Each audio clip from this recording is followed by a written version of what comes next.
Thank you. I won in a special election 7.5 years ago. And what was interesting to me was that Jan Schakowsky said, Mike, you're going to have access to some of the great minds in the world, which is true. There's the Library of Congress. We have great staff. Nobel laureates call on us. Yet I serve with people who don't believe in climate change. How bad is this? Speaker of the House, President of the Senate, right? The people who run this country, who run this House, don't believe in climate change. I serve with people who don't believe in evolution. My first meeting there was with a congressman from the western suburbs, the only physicist in the Congress, Bill Foster. We were discussing this with folks there in a committee hearing, and they were asking questions in the most unique way, some of my colleagues. And it occurred to me that they didn't want to ask the questions they really wanted to ask.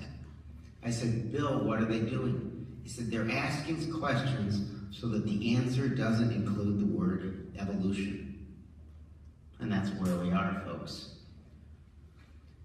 When I first started this business, an alderman in Chicago told me, if you have to explain, you're in trouble. So in my first term, when we actually had a shot on this and we passed the bill out of the House with Mr. Waxman as the chairman of that committee, he explained, right? But the other side was just saying, no, it's just a tax bill. It's just costing you money. It's just making you spend more money. It's a job killer. So the issue didn't become climate change. The issue became, is this a job killer? And in a half of a sentence, not even a paragraph, they could tell people this wasn't what you want. And it flipped the whole issue. It wasn't whether or not climate change existed. It was an issue of climate change is killing jobs, or the people who theorize or even raise the issue of climate change are killing jobs. I serve with people who believe that Satan put dinosaur bones in the ground to lead us astray. I serve with people who think like that. You know, this has profound impacts on our health issues. It has profound impacts on all policy issues that you all care about, right? Now, you know, just a term ago, we were talking about senators who had a very unique belief about women's reproductive health systems. Just extraordinary. It became the focus of the debate. So you all are talking about this on the highest levels. How to explain this, how to understand it. But the debate among the current elected officials is that it's a Chinese hoax, right? And the issue is either talked about in the most bizarre fashion like that, or it's not talked about at all. It's just not the focus there, and that's going to explain. So when you go to Congress and you give a speech a month on this, and you talk about the facts, the fact that there are literally thousands of peer-reviewed scientific studies that say that climate change is real and that man contributes to that, and there are 0 peer-reviewed scientific studies that say the opposite, you don't get a reaction. I think when you think about the policy issues that you care about, that you somehow imagine that they're on the House floor and that there are votes about this on an ongoing basis. This is a Congress which statistically is the worst Congress in the history of the United States on the environment. And if it wasn't for this progressive president, the most progressive president in the history of the United States on environmental issues, right? Doing the executive orders you did, you'd have nothing accomplished on climate change. We were supposed to go to Paris as part of this in the closing days. Almost the entire House was supposed to go. I suspect what the Speaker of the House thought at the time was we were going to go there and see this fail and fall apart at the end. Instead, what happened is you saw this actually pass. There was actually a treaty that was agreed to in Paris. So within 24 hours of our plan to go, Speaker of the House canceled that trip. We didn't go because they didn't want to see us supporting what was a coronation of something that they disagreed with. So arguing rationally becomes extraordinarily difficult. What you see in the most typical fashion is the following. Deny the problem exists. An understandable reaction to an inconvenient problem. Many deniers create false or context data out of context, sets that seem to prove that warming is slowing or doesn't exist.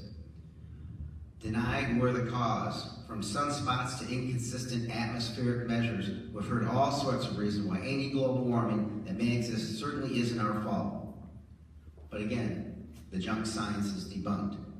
I serve with those that even say that claim it is unthinkable that mankind can so fundamentally alter God's earth that it is hubristic to even think so. What else do they say? They deny it's a problem. Most common claim.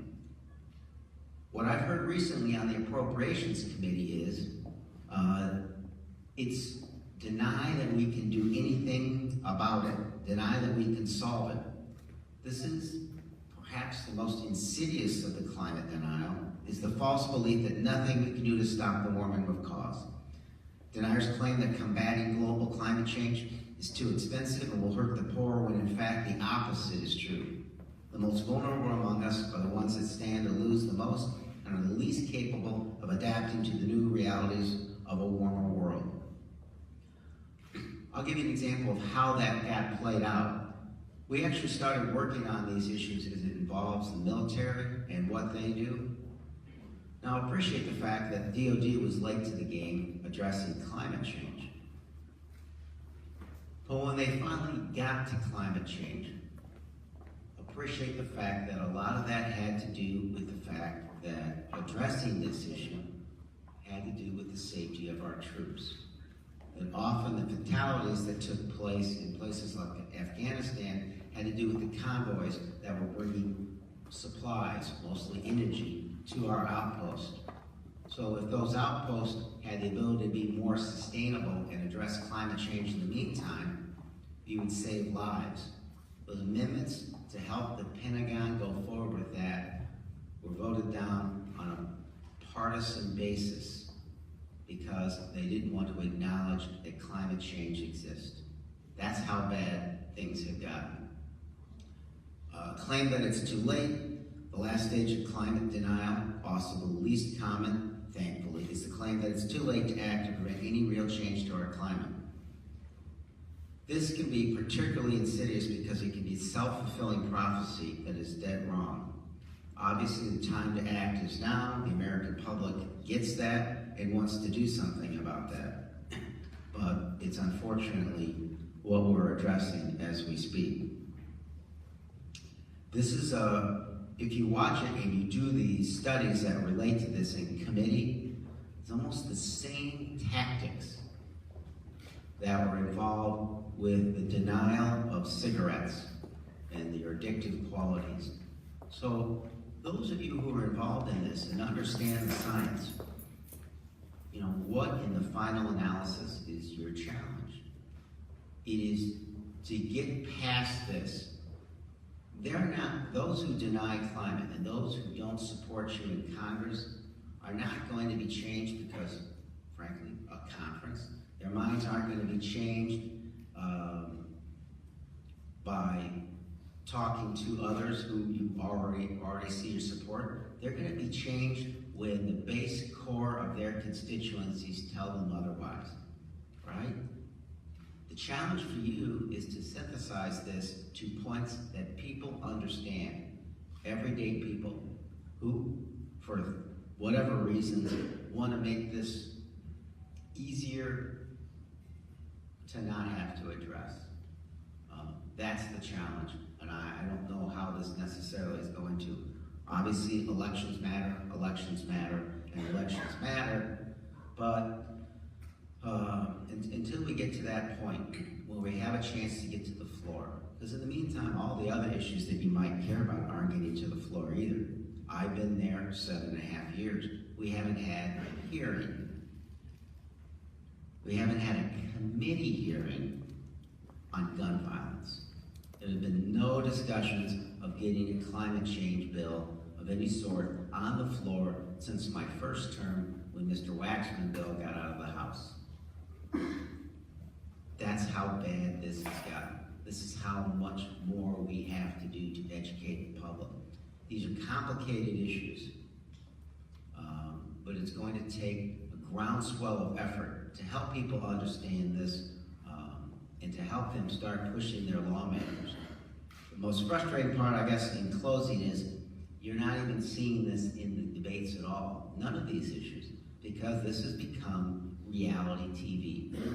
So that's only part of the frustration that we exist here, but I encourage you to keep doing what you're doing. We have made some efforts, again, largely because we have the most progressive president in the history of the United States on environmental issues. And as I spoke with him last week, it reminded me that he's not progressive on some environmental issues. He's progressive on all of them. And a thoughtful discussion on all of those, where you're analyzing this, is he didn't decide, well, I won't be good on the environment on this issue. He actually analyzed the same issue and said, if we're going to address all our environmental concerns, we're going to work with the countries that can do most about them. Because if we don't, China is not waiting in the wings to introduce trade measures, that are more progressive on labor and environmental issues. In its own sad way, he's pushing back against folks who won't get past the theology on these points. They won't get past the fact that we have to address them head on and force people in the fastest growing sector, economic sector in the globe, to address overfishing, overlogging, all the other environmental issues, labor issues, and so forth. He doesn't change overnight from one issue to another. I've known him since before he was a state senator. So what I found with him is that he sincerely believes that, and if we're going to move forward dealing with climate change, on all the things that we do, including trade, it is to push the rest of the world toward that end.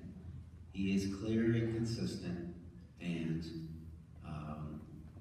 I'd like to think so am I. So you in the room who are addressing these issues, understand that. We may disagree on some of how those things get done. I will tell you, until there is a better political solution, this is going to be very difficult. You are light years ahead of where Congress is. And at this point in time, until elections change some of that, and you can help synthesize this policy analysis into a more coherent form that the everyday public can understand, we're going to be addressing these same issues. So thank you for what you do. It's an honor to serve you. It's an honor to be part of discussions like this. But I do think we have to recognize, in a polarized world that we're in right now, it is those that can work in the middle to move this extraordinarily complicated issues forward that are going to succeed. Everything else in a noisy world is noise. Thank you very much.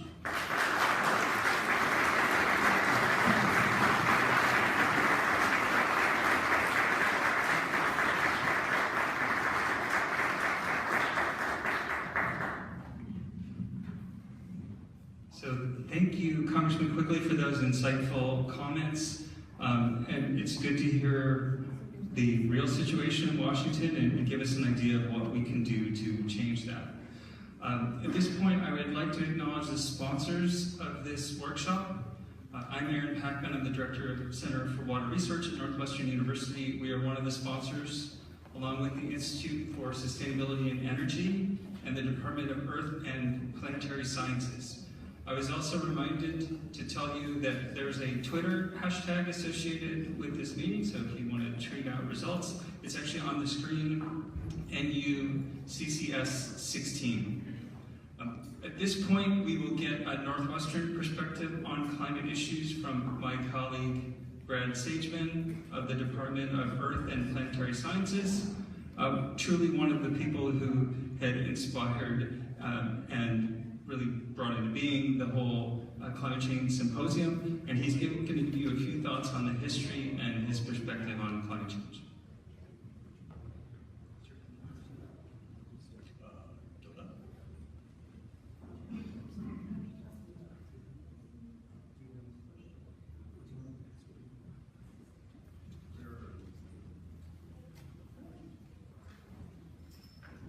I don't think I'm going to have any signs.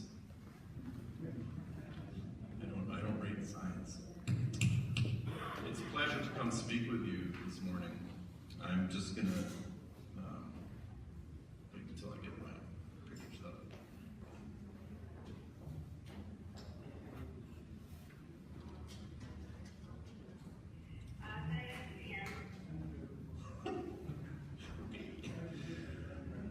Hi.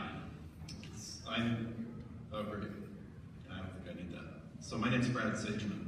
I'm chair of the Department of Earth and Planetary Sciences, a job I've been doing for the last 10 years. And I'm almost at the end of that. It's been a pleasure to serve in that role because I've been able to be engaged in a number of the issues that we're talking about today.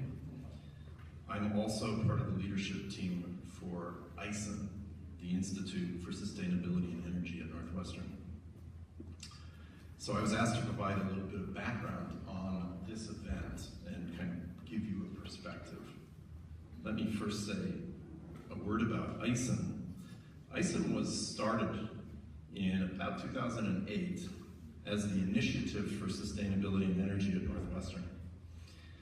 There was an initial university investment, and the primary mission was to stimulate and enhance research, teaching, and outreach within the university community related to sustainability and energy issues. The Climate Change Symposium was one of the first sustainability-related outreach events that we developed. Most of the early events we had were pretty much focused on climate science and climate policy. As time went on, we thought it would be great to start to focus in on more specific issues. Really, the nature of the symposium is let's use some of our resources to invite experts in these fields to Northwestern and enhance our conversation. Our role as a university is to educate, and all issues should be open for examination. So that's what the purpose of the symposium is. We focused in the last couple of events on issues like fracking, shale gas, and then especially when Aaron's Water Research Center was developed, it seemed like an obvious thing to focus on water. So that's what got us here. I'll just give you a quick rundown on what the past events have been. So in 2009, the first climate change symposium was largely focused on climate science and climate policy. The keynote speaker was Lonnie Thompson. Lonnie Thompson is a well-known glaciologist from Ohio State University. And that year, he was a recipient of an honorary doctorate from Northwestern. There were also talks that year from climate policy people. Michelle Betzel from Colorado State University gave an excellent talk on sort of the policy framework leading to Copenhagen.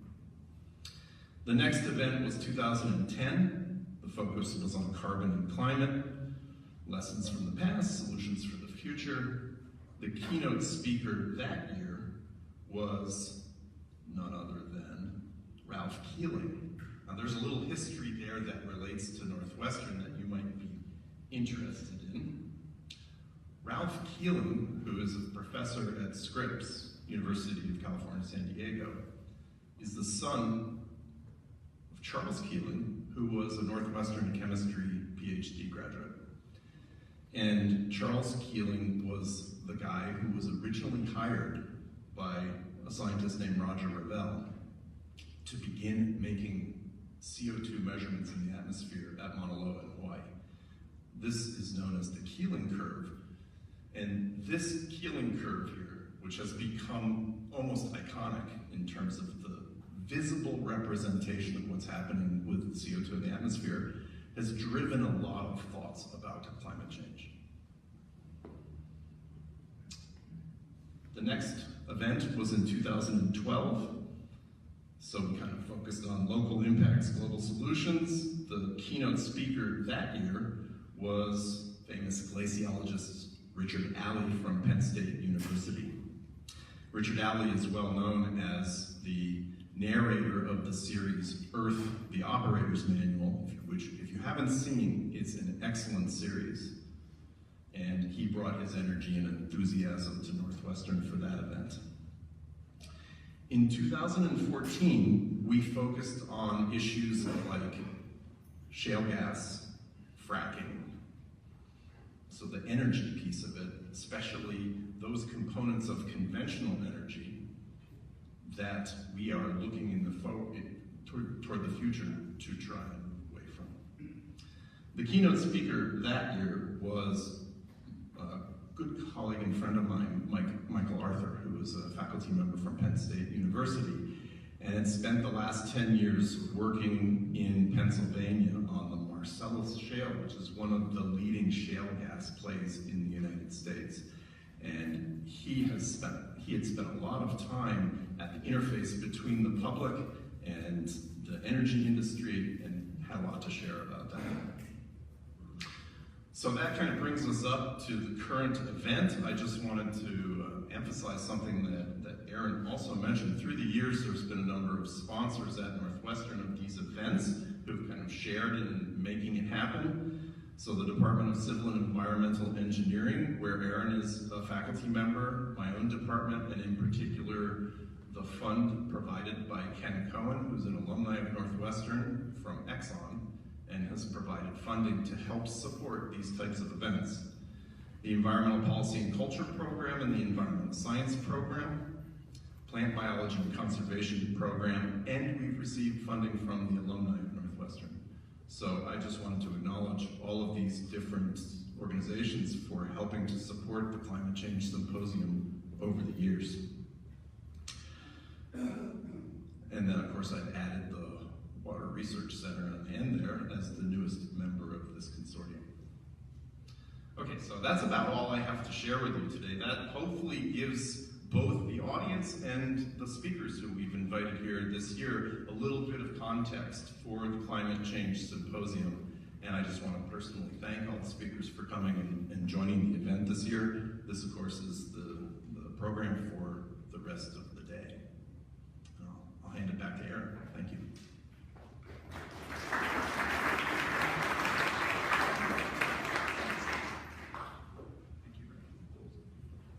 Well, so you heard a little bit about the history of the symposium and where we're trying to go.